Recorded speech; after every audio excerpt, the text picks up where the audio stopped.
Ciao ragazzi, my name is Anthony. Thank you very much for tuning into Football Worldwide. International break from Serie A, but not a break here at the Serie A Roundtable. I'm joined by some good friends going around to say our buongiornos, our buonaseras, wherever you are in the world. Riccardo, how are you, my friend?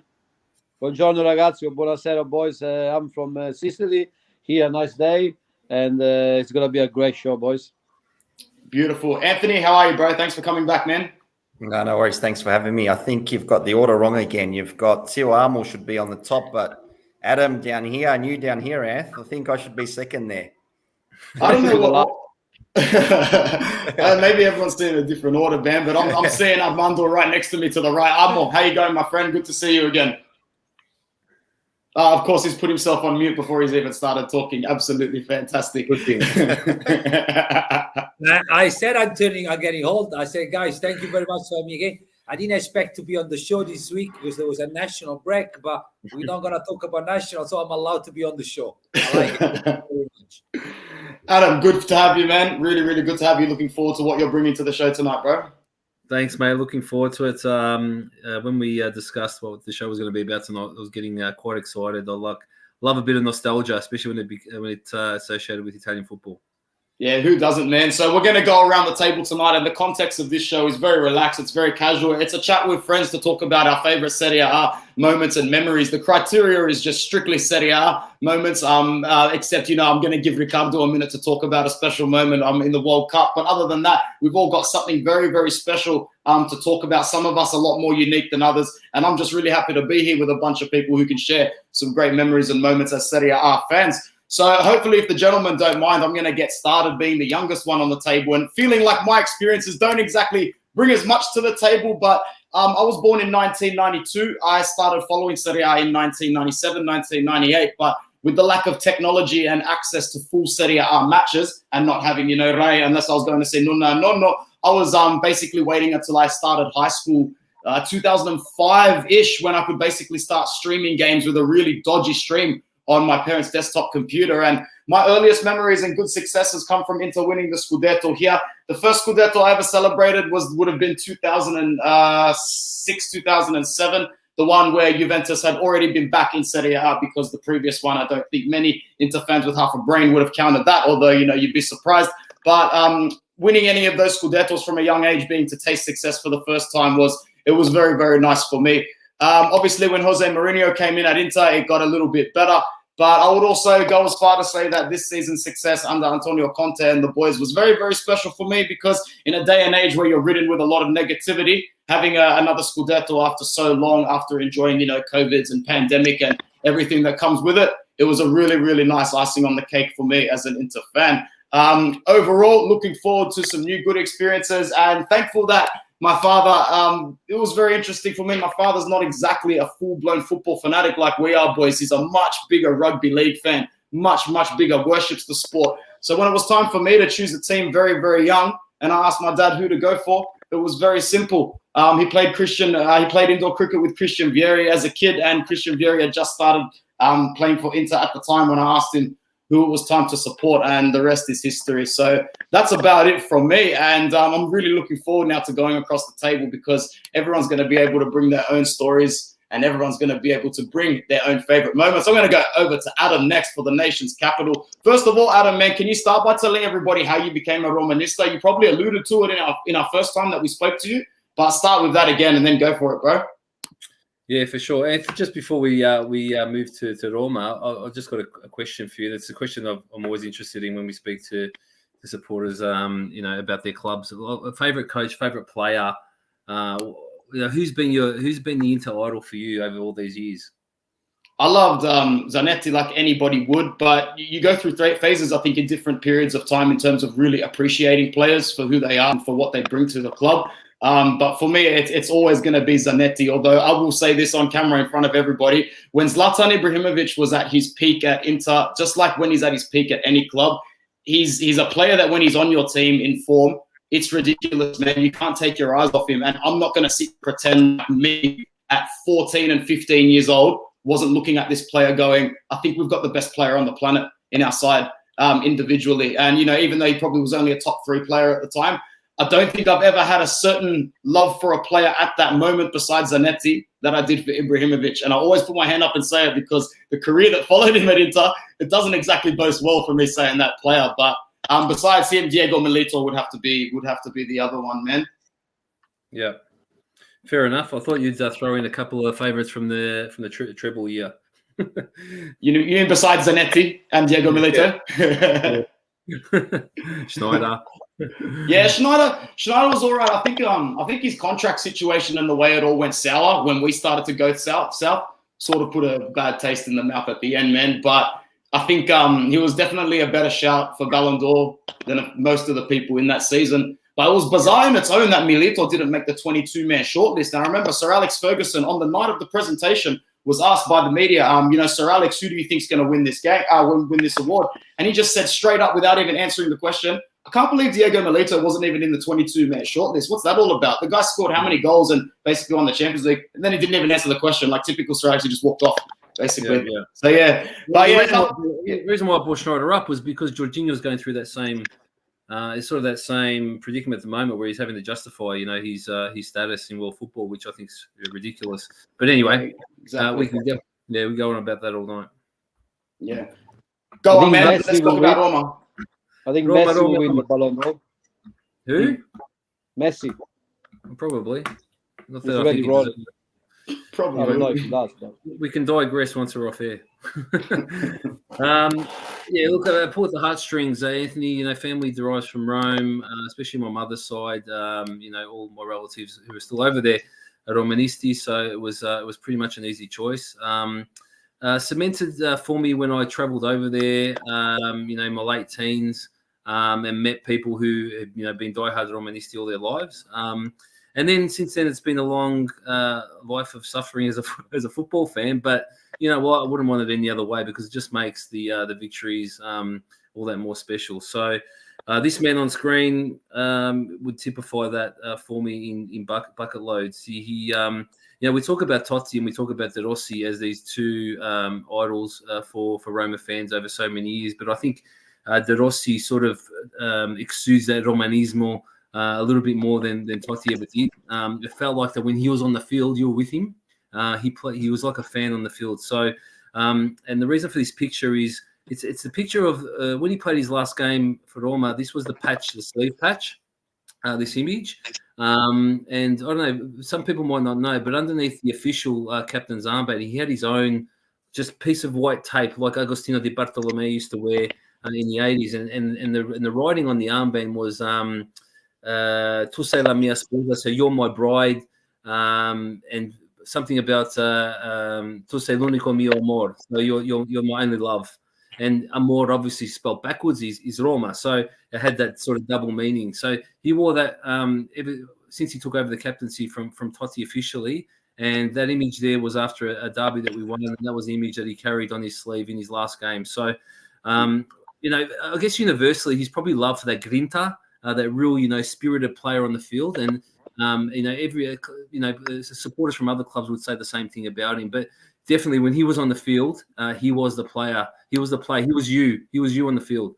So and then look on the flip side of that, Totti's Totti. I mean, I guess as a supporter, you look at him more godlike, it's something that you would never, he played at a level that you'd never dream to achieve. And that was a little bit different from De Rossi. De Rossi wasn't gifted with the same attributes that Totti was. And, he just, we've all seen him. He did things on the field that you just scratch your head and think, oh my God, how did he do that? So, made his debut in 1993 at the age of 16 and became captain just after Giuseppe Giannini Principe retired. And then obviously won the elusive score. That's a photo from the 1998-99 season, that one. Just before, that's the first season of Capello, and that's the season before we won the Scudetto. So 2000-2001, obviously the pinnacle for him and for all Romanisti. It was their last Scudetto. And, you watch footage of that back now and you really can because we haven't won one since, you really have to appreciate how special it was. And you think about, the parties that happened, that ensued after that game. They went on for months. We won the Scudetto on the 17th of June, and there was a party in Circo Massimo, the official party in August, So between June and August, it was just constant partying. So it's I'd love to be able to live that those emotions again. Hopefully, when it does happen again, I'll be able to travel over there for those last few rounds and experience it firsthand. But I'm sure it will happen one day, and when it does happen, it'll be great. But you really have to appreciate how special that team was under Capello at a time when the other, the heavyweights of Milan, Inter, Juve were at their peak as well. And Lazio, sorry. Of course, can't forget Lazio, who won the Scudetto the year before. But a really special season, coached by, Capello speaks for himself. He did the same thing at Milan and Juve. So, but yeah, looking back on that footage now, I still get a tingle up the spine whenever I see those images. Absolutely, bro. Thanks for sharing. Riccardo, we're going over to you next, bro, for your favorite moments as a football fan, as a Juventus fan. But we're going to start with something a little bit special, bro. You have not changed a bit. Can you take us a little bit through this image here and why it's special to you? It's special because probably one of the best experiences of my life. Be able to achieve watching the final of the World Cup. 82, I was a couple of mates watching, 12 years old, watching the World Cup in the street. Five of us really close mates, and we all dreamed to be, one day to watch Italy won the World Cup. And out of the 5 boys, I was the only one achieve it. For me, it's important things because my father passed away in 95. He didn't achieve a lot of things. So for me, it's a really special moment because it's a dream come true from a young boy to a man. It was amazing, man. Like no words to see Italy win the World Cup. And I gotta see, I saw 2 World Cup winning. I saw a couple of final lost, and I saw the European Cup winning this year. So that's a really special moment for me. How I become Juventus fans. My father was actually a Torino fan, so age of 76, about 6 years old, watching the soccer, and I like to go against my father, and he always beat me at that time because Juventus Torino was really close. That's also showing my age. I'm 1970, so I'm 51 years old. And Anthony, comparing with you, man, like was born yesterday. So I saw a lot of win, a lot of lost, and this is my actually. This is 90. I think it's 94 or 95. It's my first game live. It's a Napoli Juve under Trapattoni, and I went to see Platini playing. Is that 85, Riccardo, not 25? 80, that's 1986. 85, sorry, 85. 85, 86, bravo. 85, 86 was a bit November. I think it was October, November. Cold day. We left with the car from Sicily. We drive up to Napoli. We had some friends there, family friends. We had a nice lunch at 11 o'clock in the morning, started with pasta. And how the Napolitani do it, they cook the pasta first, they sit, they eat, then they get up. Armando should know this. Then they cook the second meal. I want to go to the stadium. I didn't fucking care to. And I didn't care. And I went to the stadium, and it was amazing. The first time, a little kid, 14 and a half, going in. And I got to see, for me, from that moment, was about to see my team. It was also about to see the player. Because, I see Gentile, Scirea, Tardelli, Platini, Boniek. Also saw Maradona, man. And the show Maradona does, and Armando can say that when he comes and how to build up the stadium is something that I never saw any players do in my life. And we actually lost. My first game, Juventus life, was a loss. Then one of my best moments after that was when we come back after 9 years of a drought, and we won under Lippi the first year with Baggio and Vialli. Yeah, in this photo here, Ravanelli was the build-up to Del Piero was at the beginning, and I was really lucky to see a career like Del Piero did with Juventus.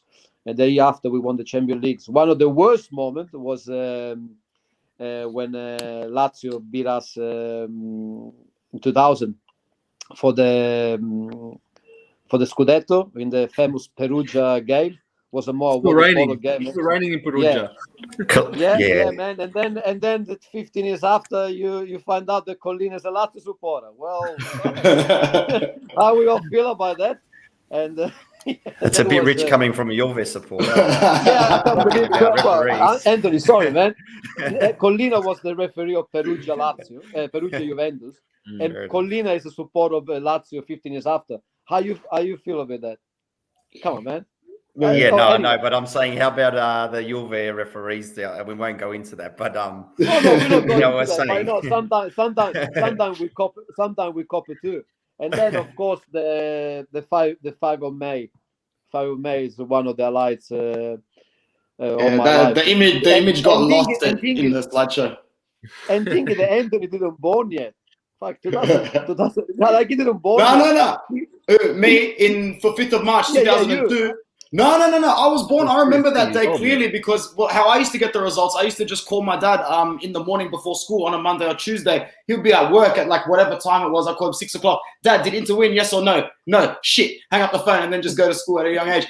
He was actually telling me, and he's not a diehard Inter fan. He was telling me Inter's coming first, but just don't celebrate. Don't even do anything. My dad conditioned me from a young age. Told me Inter was first on the last day at school all day. I'm twiddling my thumbs like, this is exciting. Something's happening to me. Something big's happening. I get in the car. He comes to pick me up. I look at him. I'm like, yeah. And he's like, nah, man, no way. No. Really bad. Was the Juve Roma and Inter?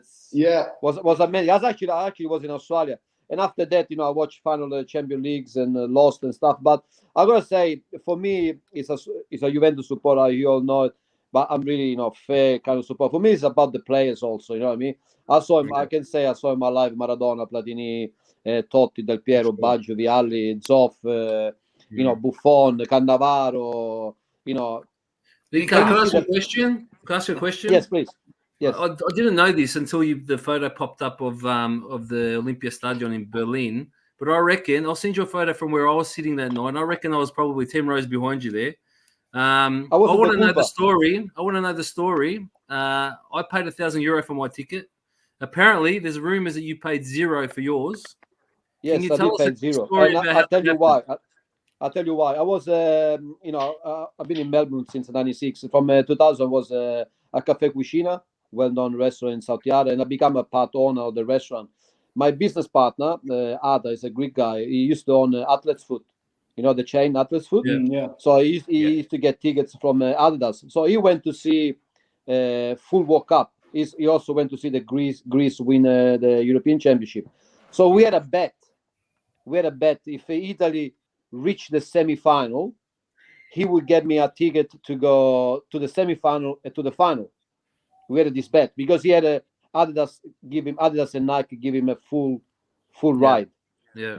So I was supposed to leave with him, without him, to go to Venice for the San Pellegrino show. Armando, you know this, the San Pellegrino show they do in Venice if you stock the San Pellegrino water. And I had the ticket for Germany, Italy.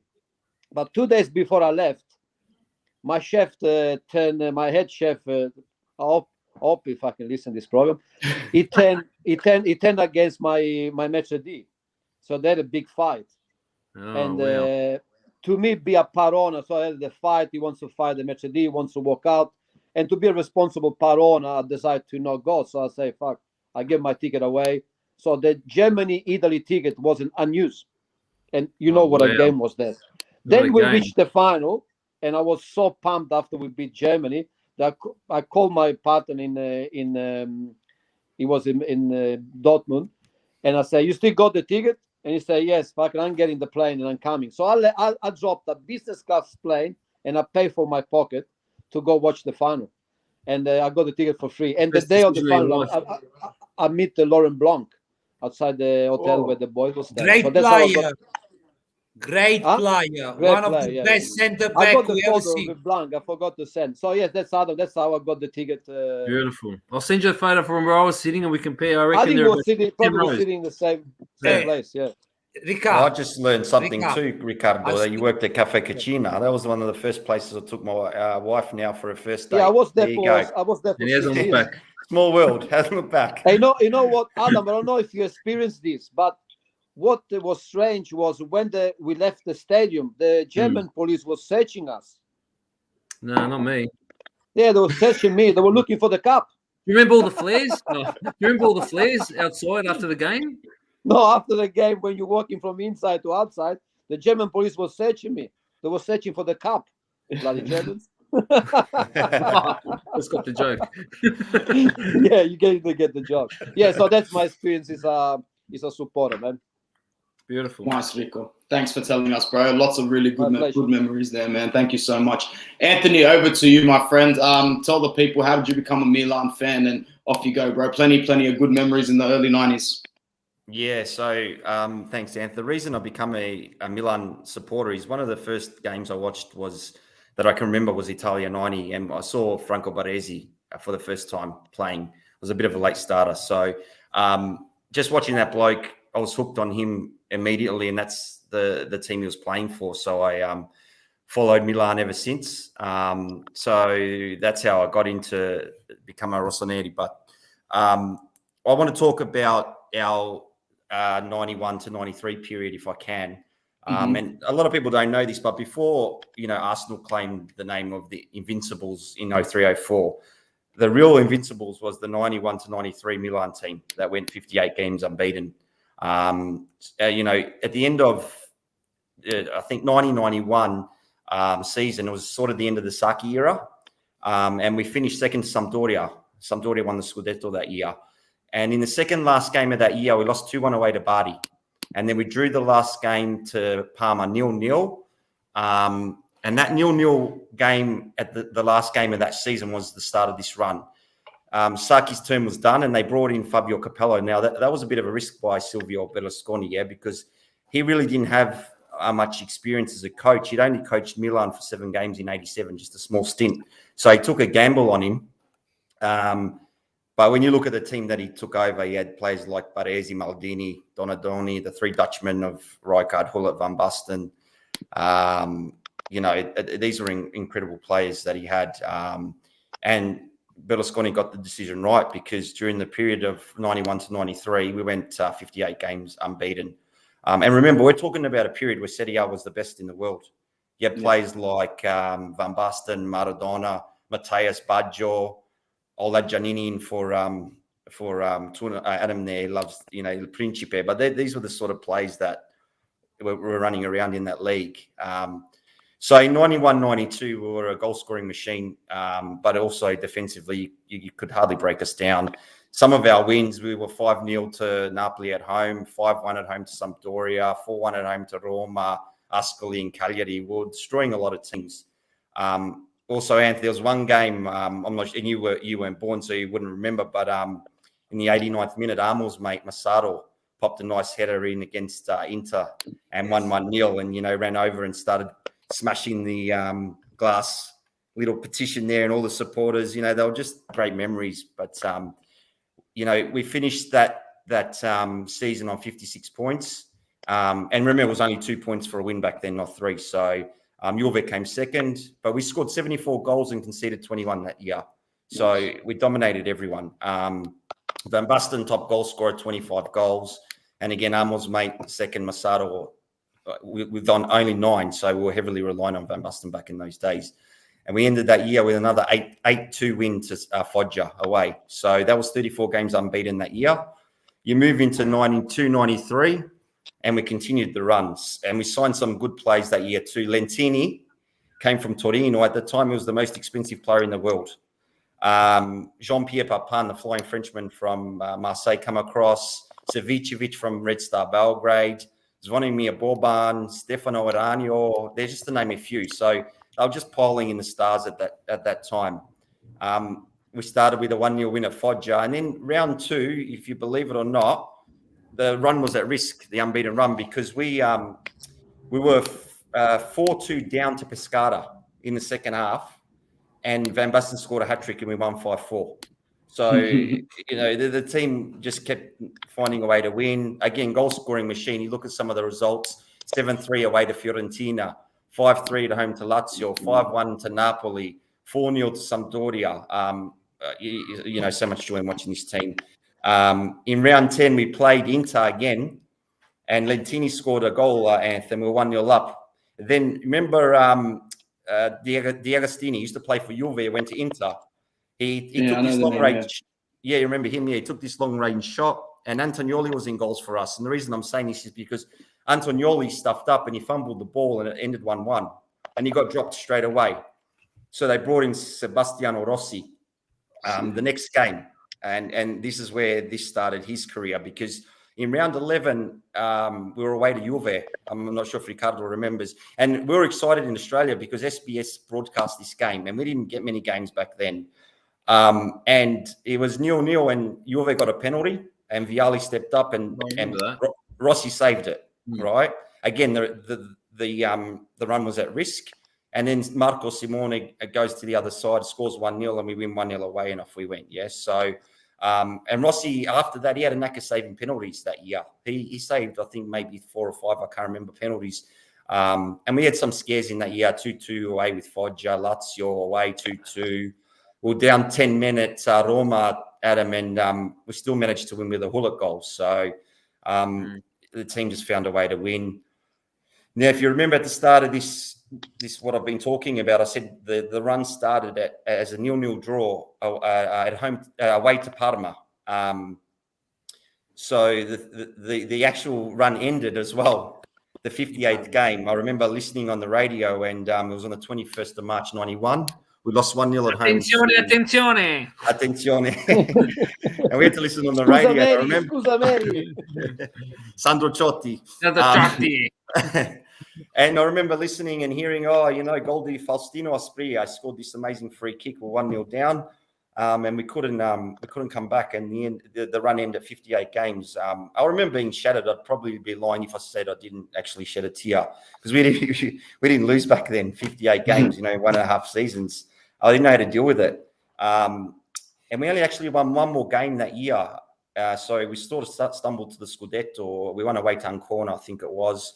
But we lost and drew all the other games. So we finished on, I think, 50 points or something like that, scored about 65 goals, and I think we conceded 30-something. So Inter came second that year, another second for Inter. So Van Basten and Papanik were top goal scorers. Look at the names, but that's when Van Basten's ankle injury started. So he started to sort of fade out, unfortunately.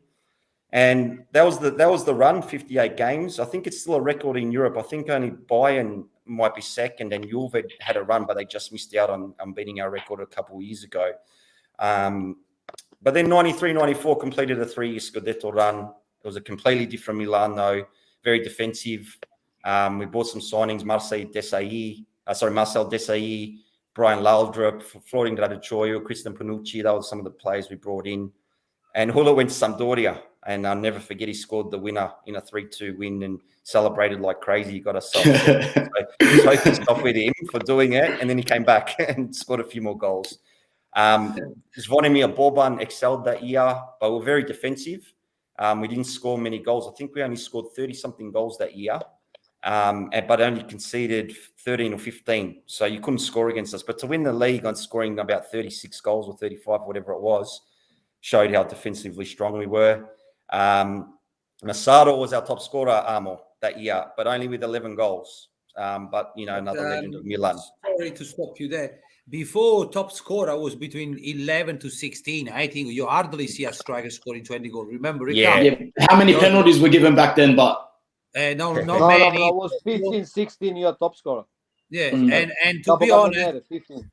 But in saying that, Amo, sorry, go Amo. Also, many teams were very good defensively. Italy was very good. Before you score against an Italian side, And listen, I don't want to jump into the Milan story, but because you mentioned Massaro a few times, it's funny, Massaro story. Massaro was AC Milan.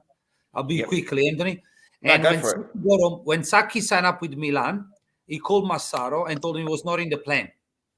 And Massaro said to me, I could have two choices, walk away or fight for my position. And he goes, I decide. Apparently, Sacchi rang Massaro when he signed the agreement with Milan. The season was still on. So Massaro finished the season, and then he goes to the pre-season camp. And Sacchi, as soon as he see him, remind him of the phone call that a few months before. Say, listen, you're not in my plan. And he goes, no, you know what, Armando? I decided to bite my tongue and stay in. And that was an injury of a striker. And he goes, Armando, I got that chance. And when they put me in, and I don't know if it was the derby because I don't follow Milan too much. He started to score. But he started scoring. He goes to me, Armando, every time I was sitting on the bench for Gurlit, Van Basten, those boys, I knew that when it was my time to go in, I had to give 110%. And why I'm saying this?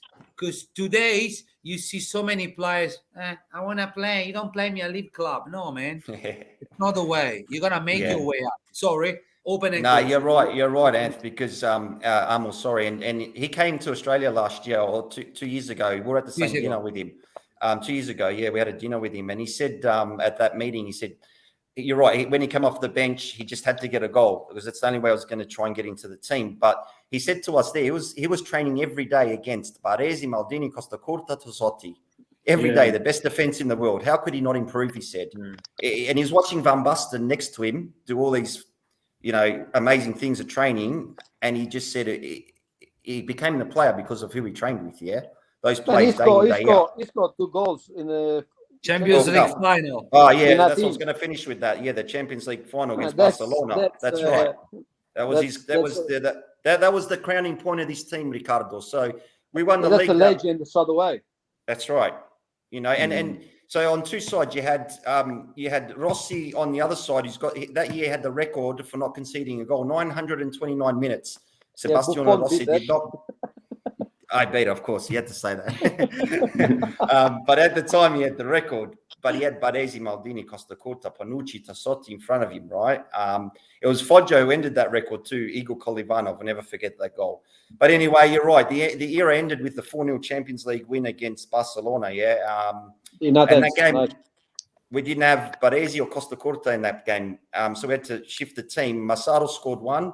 So Vicevic scored an amazing goal from the halfway line, nearly all, the side of the ground over the keeper. And Massa Desali scored again another goal. So, why look, I could go on. Sorry if I jump in. I remember the Athens final because Senna passed away a couple of days before. Ayrton Senna, Ayrton Senna passed away in Imola, that's right. Yeah, that's right. Yeah. But look, I can go on for hours about those 3 years. We were spoiled. I don't know if we've reached the heights again, Anth. To be honest, it's going to be hard for us to reach those heights. We're on the right track. But there was unbeatable. It was amazing Milan, era. There was unbeatable. It was great to watch too. Great to watch. And that was the Milan Club Melbourne that brought Massaro out, wasn't it? Yeah, actually, I'm wearing one of their T-shirts today. I'll give a plug out to the Milan Club boys and Armando Taylor and those boys from there. They're doing some good stuff in Melbourne. It was good on the Milan Club. It's a good friend with one of the president of Milan Club, Sydney, because he used to play in Australia. Can I say a little story? It's nothing to do with Napoli, but that night after we finished the dinner, I gave Daniele a lift at the hotel. That's how I become friend with Daniele. I gave him. I hope we're friends. I don't know. The guy's so humble, and he's a gentleman. I don't talk about him. I don't post any of the private chat that we have on WhatsApp. I hardly talk about the stuff that he told me. I said a little story because it's a public story that he tells to everyone. But he told me so many. But that night I took him to the Crown Casino, and I was excited. Daniele Massaro in my car. I'm driving from Esternon to Crown Casino. And I see Daniele looking at the automatic gear, and this is cool. He's checking my car. I got a family car. This guy suits all this. Anyway, and we're talking about, and he saw not bad for an immigrant. Not bad for an immigrant. Yeah, no. I remember before sitting in the car, he saw my things. I had something behind the car like Forza Napoli. And he said, "Can I take a photo?" He took a photo and he sent it to his friends in Italy. He goes, "Look, guys, you everywhere. I got another Tifoso Napoletano here taking me." Anyway, when I get to the Crown Casino, I say, "Daniele, it was an honor to meet you. Thank you for letting me to give you a lift." But he goes, "Oh, where are you going? Tomorrow night is Saturday. I'm free. We're going out for dinner. Me, my partner, you and your partner." I said, "I don't know because I work for Johnny Di Francesco. I run a restaurant for undergrad. Tomorrow is Saturday night. It's a big night." He goes, "Call your boss now. I promise you." Johnny, so Armando, listen, Daniele wants to talk to you. Johnny's a great guy. He always said yes. Hey, Johnny, it's me, Daniele. Listen, tomorrow Armando needs to come out with me. Replies him, do whatever you want. We need to go out. All right, I'll put you back through. So I put back Johnny. Johnny goes, "Arma, we got a table for 6 booked tomorrow night. Me, you, your partner, my wife, my son, and partner. Private room. Don't worry about working. We all go out tomorrow night." Beautiful. Hey, don't forget. Yeah, go on. One night changed my life. Why? because I'm here sitting, Massaro in front of me, Johnny next to me, the women over there, and they're talking about Cristina Panucci, the women, they were looking photo of VIP, you know, and I'm here. And for me, it's like, you know, like meeting Santa Claus for our kids, because I saw Daniele play against Napoli 100 times. And he's there telling me all this story of the change room and the story when he met Maradona and the story when he went to Cuba and met Maradona. He told me all these things. And I got my heart in the sugar. And I go, listen, Danny, I want to ask you a question. When you go back to Milan, I remember a game where Maradona and Van Basten played together and Sacchi was the coach. It was a friendly, I couldn't remember what kind of game it was. I said, but I'm sure I remember this memory as a kid, a charity game. You know, one of those games they used to do in the 80s, Riccardo. And he goes, what's the problem? Start WhatsApping Van Basten. Hey, I got a friend here, Armando. No. So I'm here talking to Daniele. Daniele WhatsApping Van Basten. Van Basten reply. Me and Johnny like this. You know, we never want to leave. We left the restaurant. Riccardo, you know the hours in Australia. Crown Casino at 12 o'clock. We were at 1 o'clock. There's 3 of us still talking there about football.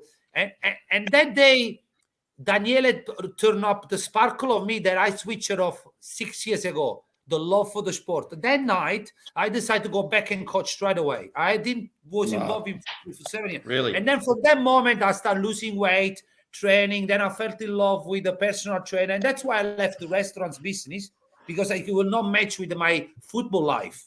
So if everything started You've got to that thank night, Milan. You've got to thank Milan, basically. Daniele, you got to thank changing Daniele. your life. Nice story. Nice story. That is a nice story. No, that's man. great. That's great. Thanks for And sharing. if you don't forget about Masato, I'll end on this. The guy played in the World Cup final in '94. Yeah, he played for Italy in the World Cup final. You don't mention that, Bello. Sorry to I tell you. know. They lost. You think you don't mention? He's still He doesn't played like at that level. thing.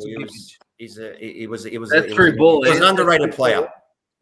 That through ball when Teffarel came out and he didn't score I know. He still gives me nightmares. Guys, I'm gonna send this episode to Daniele. Can you cut these last 2 seconds of these 2 comments? Yeah. I can keep a tab. 44 minutes. I won't forget, bro. I won't forget. Thanks, Anthony, for sharing. Thanks, Anthony, for sharing, man. It was really nice. And thanks for jumping in. We're going to go to you now. And basically, you're just going to commentate on the nice little photo album that you sent me before. It's very, very nice, man. So I'm sure you got plenty of memories to talk about. My friend, you have the floor. Off you go. No, first of all, guys, when Anthony said, do you want to talk about some experience? I struggle to pick our experience. So why I want to answer the question that Adams asked around. Why I'm a Napoli fan, or when I become a Napoli fan, I don't remember, guys. I was born as a Napoli fan. Riccardo will tell you, when you're born in Napoli, you either go for Juventus or Milan or Inter by minority, because something happened in your life as a young kid, so you want to take a revenge, or you're born with the stamp Napoli, made in Napoli, next made in Napoli. So what you see Via now? Via Tevere. Huh? Via Tevere. You live Via in Via Tevere Tevere. was I used to live. So this is my mom had a shop in Syracuse in Via Tevere. See, man, me and you are born. I can't believe it, man. I got goosebumps. So, what happened? People complain now about Tessera del Tifoso. All right. In the 1991, to get the membership, you have to register as a Tifoso as well. This is my second Blue Lions membership. It's with the tricolore, because the year after Napoli won Scudetto. And Blue Lions was a group. See, that's me. Social number 403. This is a 1991, straight after the Scudetto. This is from Curva B. Nice. The Curva B was split in 3 groups: Comando Tra, Blue Lions, and Fedain. And I was part of the Blue Lions. That's 81-91. That's 10 years anniversary membership card. And this is the kind of letter we used to receive as a Tifosi. That's before social media was invented. There was no WhatsApp or what's the other one that doesn't get caught by police? The Telegraph. Before you used to get this stuff. So this is the kind of message we used to get from the Capital Ultras. This is from the Fed. And I think I send you another one that I got from the Lions. From I don't know if I send you another one. This one, let me see this one. This one was actually sent from the jail, because the couple throughout the Lions, Tony Morra, was arrested that week. So there was like a message to tell us to not give up and keep fighting, you know. Chi non viene Veronese, that's to go to the Trasferta Verona. In other words, if you don't go to Verona, you're one of them. This is me marching from the train station in Genova to Marassi. few hours before we were. Well, Minky, you quickly with this photo. Let me finish. Sorry, brother. It was blurry, that one. I couldn't even see it. Let me breathe. I'm old, man. I'm 46. I need to. So it's fun. The funny thing of this photo, you can see the carabiniere next to me. This poor guy did the whole trip from Napoli to Genoa, and then the whole trip from Genoa to Napoli. And he was from somewhere in north of Italy, poor guy. He was there in service. And I remember feeding him Marlboro di Contrabbando because we never smoked cigarette from the shop in Napoli. Always buy it on the street. Alma, the Fedain, the big smokers. Yeah, no, that's bro. Other stuff too. Okay. Anyway, I remember this poor guy on the train on the way back when we made it to Napoli. He was talking like this to me. Mamma mia, don't give me any more cigarette. And 1 hour before this, see, we travel with the train. Riccardo, remember, you guys probably don't know. In Italy, there used to be the carovana for the fan. So Tifosi del Napoli used to put all of them in the one train or two train and live together. But the condition was really bad. You're standing up for hours. There was no That's room. why you get the Sassaiola in Firenze, yeah? No, so what I did, Ricca, we left 1 hour before with a local train. So we did Napoli, Roma, Florence, Bologna, I can't remember, and then Genoa. As we land in Genoa, there was a couple of officers there, including Carabiniere. They stopped us, and you had to wait for the rest of your truck coming. Then we block you all together, and you can walk to the stadium. In the meantime, there was the Sampdoria fan arriving to the station. They had a away game in Cremona, so they only have to leave a few hours before. And they start getting a lot of them, and they start throwing us stuff. We start, a bit of a, you throw this, but nothing very physical. And then one day, there was this guy sitting on the stairs, dressed up like black, long hair, got hit on the face by a bottle of plastic water. Man, that guy got up, took off his jacket. He looked like the Undertaker. It was a giant. He pushed the carabiniere away, took the first Sampdoria fan with his hand, put it in the face, bam, and punched him in the face. That's it. We lost control of the situation. There was a fight, running everywhere. As you could tell, I was a little white boy over there, not even a hair on my face. So I ran behind a kiosco, and I start throwing empty bottle of Coca-Cola and Fanta. Huh? I'm throwing, and I hit somebody, hit him on my shoulder. And I go, shut up, stop it. Next thing I know, I got hit on the head. I turned around. There was the polizia with the manganelli. So I got really bad. It took us a few hours, and then they took us to the stadium. But it was a very funny spirit. You can go to the next slide. Thank you, Anthony. You're a bloody ultra, man. You are ultra. I did a lot of stupid things. Thank God I never hurt anyone. Welcome, Rabbit. That's my first banner. I made the one actually hanging outside my building where I used to live. I remember the people getting upset because some of the paint went through the banner and made a stain on the wall where we hung up the things. If you zoom in, the blue banner, I still have that flag. That flag is here with me in Australia. That's my flag, the Czech flag. And back then, there was my first group we created. It was called the Blue Angels. But we're not allowed to put the banner, the name of the group, because there was a big fight in the stands those years where the Comando Ultra was trying to keep control of the whole curva. So everything has to be by Comando Ultra. We didn't like that thing. So we said, no, we're not going to put anything. We just know we're going to sit here. This is my game. What does rabbit mean? Conigli, because this was Napoli Foggia. We used to call Foggiani Conigli because they never came to Sao Paulo because they were scared of the fight. Back then, it was all about fighting between groups. Yeah. It was all about fighting. But not fight in general, between groups. You meet at that spot and you fight. This is my crew, man. My terza C. This was my class at school. Now you look at this. You think about how you're going to grow up in a class like this and become a doctor or engineer. Look at that. That's me. And that's how we create the group. This is the boys that we create the group together. We used to live together, do everything together. The guy on the left smiling with the sunglasses on his head. This one here. No, the other one on his head. The one with this guy was already 30 years old and was still coming to school with us. He went to the army and then he came back to school. He actually was the only one with the license in the car. See all of us? Always Oh my gold. goodness, man. Gino That is gold. Costone, man, I look for him everywhere on social media. I never find him. What a man. Adama, tell us a story about when you saw Maradona, you chased him down the street. That was Giù Riva Fiorita. So pretty much, I used to go in holiday, Riccardo, Giù Posillipo. There is a place. I'm talking to Riccardo because I mentioned place that you guys might don't know. I used to play the Scandone. Bravo. Okay, listen. Exactly, Giù Riva Fiorito. There was a place, Giù Posillipo, dove there was a restaurant called Giuseppone a Mare. The Posillipo team used to training down there. You had a swimming pool. It was a private place where you could not go. And they used to rent a cabine. You know, you could park the car in the grotta. And only local people from there, a bit of poshy people from Napoli, you can go there. But I knew that Maradona, wife, and the kids used to go there for holiday. So I made a show that my dad, that's me on the stands when I went back. See, always got my place. He lived in Vomero, yeah? He lived in Vomero, Maradona. I know, Maradona used to live in Vomero. I used to take my girlfriend outside Maradona's house with a Vespa. After the date, used to go there and say, look, this is Maradona balcony. One day he's going to have look over. So what happened is, one day Maradona arrived. A few times happening, but the funny thing is, one day Maradona arrived with his boat. Used to be called the Dalmanerea, which is the name of the mom and the daughter. And it was like a speedboat, and the boat was far from the Scogliera, from the beach, you know, from where we used to be. But as soon, that's me. Last time I was there, I don't remember what the banner was, but that's me. And that guy behind him is my wedding kumbare, best mate as well. So as you can tell, I got my spot always reserved there. Anyway, yeah. So we all start jumping and start swimming towards the Maradona boat to get there. And I remember all these kids try to hanging on the Maradona boat and try to get up. And Maradona goes, guys, go down. He's dangerous. Can't come up here. It was funny. One day we got him in the Fiat 500. He was coming with the Fiat 500, so no one could recognize him. But all of us, you know, were there just waiting for him 24/7.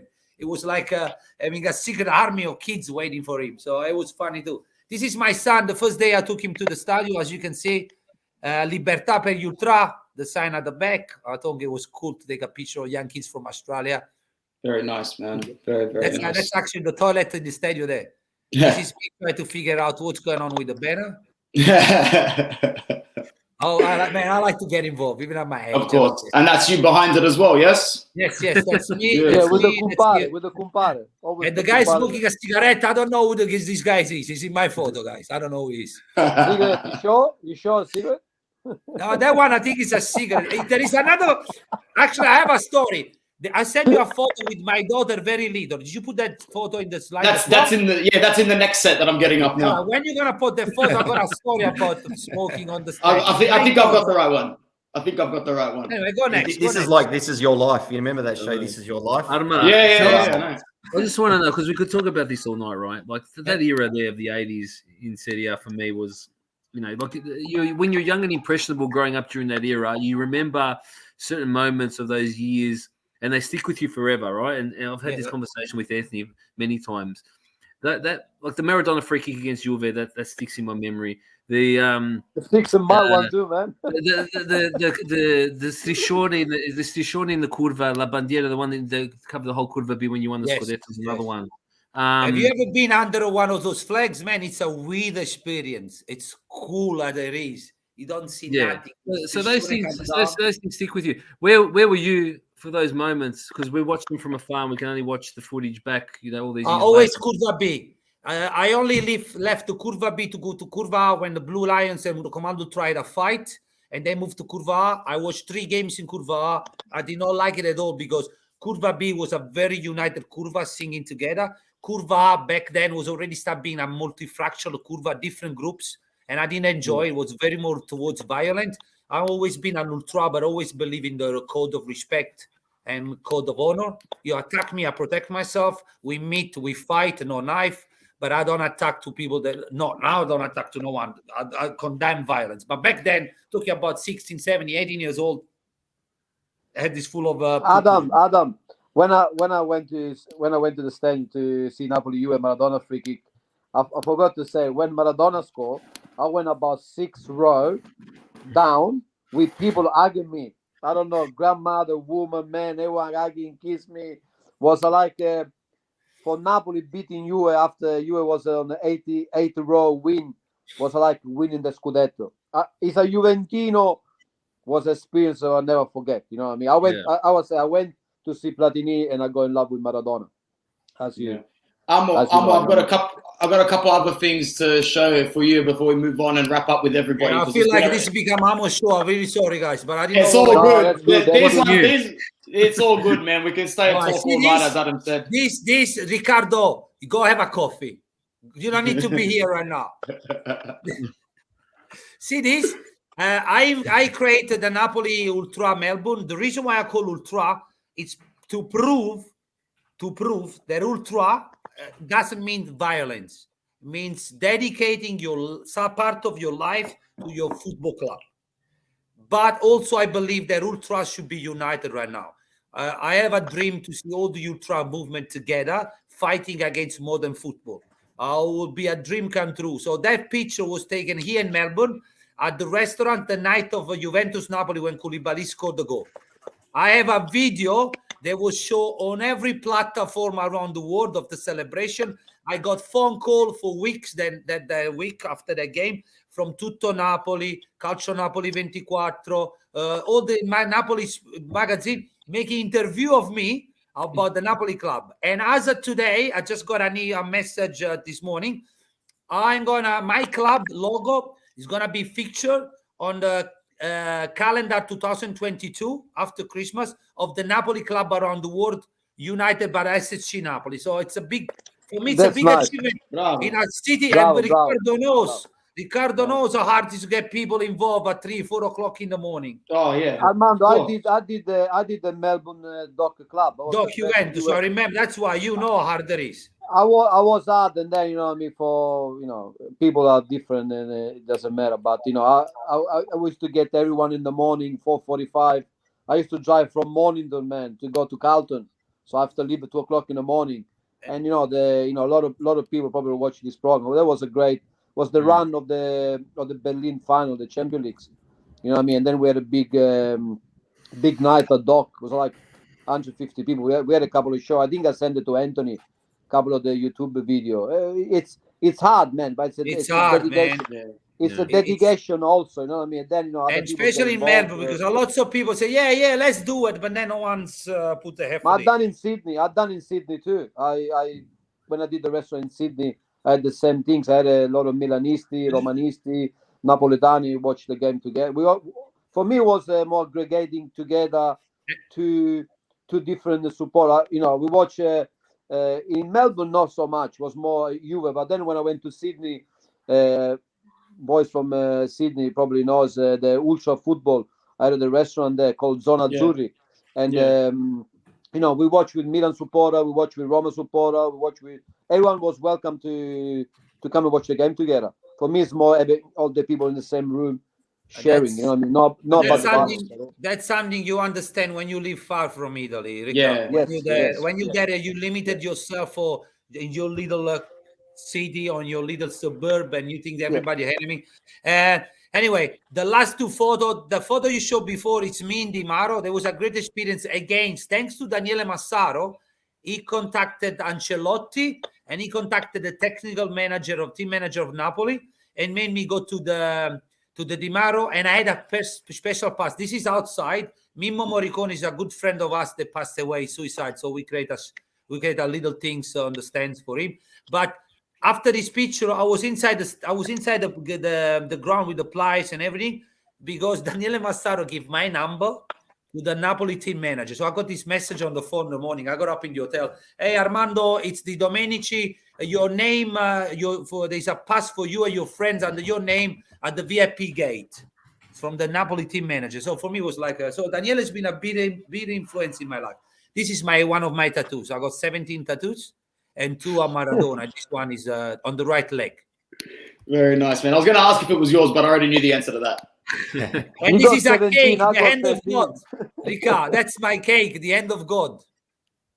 The best. Yeah, that's good, man. Great experience, man. Great. Hey, Achille, the Romano did this. The Lupacchiotto. Bellini, cannoli bar. There you go, yeah. What's this one, Armo? Finish off with this. What's this? I got the video. I'm going to send it to you guys after private. As soon as I got to Di Maro, man, I jump into the experience. I said, I come from Melbourne. I got 2 weeks in the Maro. I'm gonna suck everything in. So I start getting interview from journalists. I start taking photo with soccer players. They saw me with the pass. I was the only one wearing Ultra Napoli tattoo next to the VIP people with cravat and everything. You know, so it was weird for them. That's an interview. That's an interview on the TV. I got the whole video. I'm gonna send it to you. But it was a bad one of my best experience. You know why it was a great experience? I did with my best friend, the guy that you see in the photo on the stand with me. I went to pick him up and we drove. We took the train to Padova. Padova, we rent a car. We drove to Piemonte, to Trentino, Alto Adige. We stayed there for 10 days. And then we drove back to the other side of Trentino. So I had like a private holiday with my mate and Napoli. You know, man, it was one of the best experiences ever for me. Yeah, I got the same thing. I got the same thing with the club. I've been on Rai International on the, what's it called? Just the goal. La Giostra del Gol. Yeah, I think it's not around anymore. But yes, I Well, remember that. No, with D'Amico, with Variale, I got Sara Tardelli contact me. That was when you were in Melbourne. I was in Melbourne, and the funny thing was the Juve Sassuolo game after Roger Federer won the Australian Open. And we did at my place, I put all the the gadgets around. Was Lustica there too? Because I think I remember watching you guys. No, it was me, Antonio Freno. Freno, was Maurizio Brusco and Michele Zani, a friend of mine. And the thing, the funny thing was because the Just the Goal is live everywhere. So when I went live, my phone started to beep. And people in New York, in San Francisco, what the hell are you doing? Tuna, we'll save it for another time, Adam. We were on we need part two. We did let's do that. My Commercial, phone Adam, got remember? message from everywhere, man. People I didn't hear for years. What are you doing in the television? It was a great experience. Great. Anthony, let me tell something about your teams, guys. I want to say something. The last players that give me fears. When I say fears, there's players in life that I watch playing, and I don't see many of them anymore. That when they get the ball, you think, it's gonna hurt me now. Was Zidane. The last game I watched was Napoli-Juve live before emigrating. I watched other game after, but the last consecutive game, 20, 30 years of games, was Napoli-Juve, and I remember every time Zidane was getting the ball, getting that chill down to my spine, because every time Zidane was dancing on the ball, man, you knew they was going to do something bad. With Roma, and this is a very story, I got back in Italy, and I got invited to watch Roma-Parma. I think it was Roma-Parma. When I got back to Melbourne, everybody asked me about Totti, because Totti was at the peak.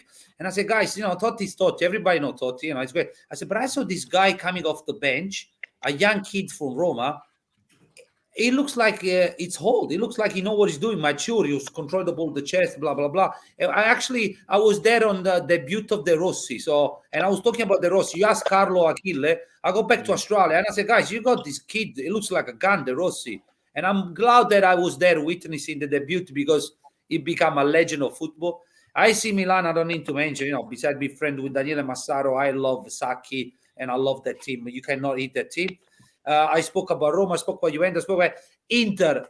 I don't have many good memory of Inter, like a personal, but there is a goal that always stays in my head. Every time I think about Inter, I think about this goal. Riccardo probably might remember. The others probably too young. Semi-volley, scissor kick from the wide side. I think it was one of the German strikers, Klinsmann or Bremer. Klinsmann played. Man, that goal always... Yeah. Could have been Lauter Matthäus, but I think it might have been. I think it was one of the blonde German. Was Klinsmann. Not Ruben Sosa. Was it Ruben Sosa? Free kick from the side of the goal. It was outside, and that goal. And I always get that goal in my memory. Sorry, I like to. I remember Sosa and to each one of you. Yeah, fair enough. This was really good, and I think what Adam said, we need part two. We're definitely going to do this again, and I guess we can all agree this is probably a silver lining to the bullshit amount of international breaks we're going to have to go through throughout the season, man. So if we can take a week off talking about the current context of Serie A to do this, it'll be fantastic. I'm not even going to go around the whole table individually today. It's been a brilliant chat from all of us boys here, and I can't wait to do it again. So to my amazing panel, Armando, Adam, Anthony, and Riccardo, thank you so much. And to everybody that's tuned into this episode on Football Worldwide, we will see you extremely soon. Ciao, ragazzi. Peace. Yeah, ciao. Of course. Adam, go. Well, while we're talking about all the clubs, AS Roma Club Melbourne on Facebook. Give it a like, guys. Beautiful. Off you go. Even if you're not a Roma fan, off you go, guys. Ciao, ragazzi.